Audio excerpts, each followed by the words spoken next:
السلام علیکم دوستانو، په دې هیله چې ټول به راته روغ او جوړ یاست. عظمت الله عمرزي د پاکستان سوپر لیګ یا پی اس ایل کې د پېښور زلمي لوبډلې لپاره جادوګر بالنګ ترسره کړ. په لومړۍ لوبه کې خپل کمال ښکاره کړ او ترڅنګ یې مجیب زدران هم زبردسته بهترینه توپچونه ترسره کړه.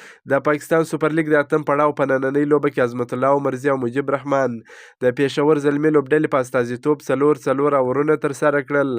28 منډې ورکړلې.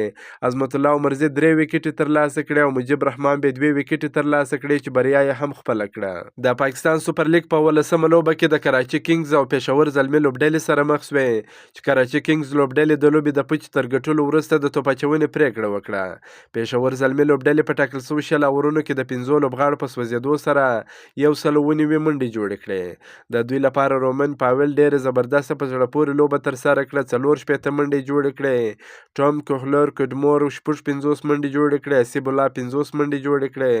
د کراچي کینګز لپاره محمد امیر زبردسته بهترینه توپچونه ترسره کړل.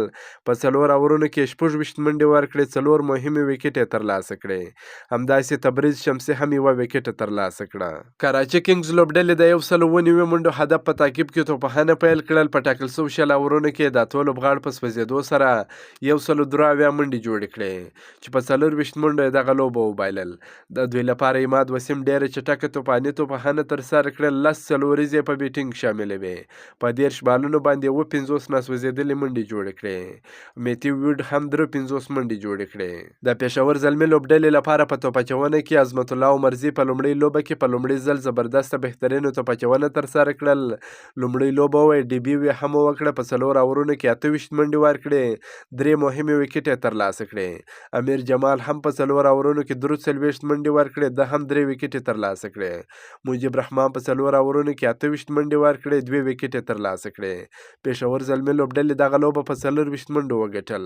که مو دا ویډیو خوښه شوې در سره لایک کړئ، د خپلو ملګرو سره هم شیر کړئ.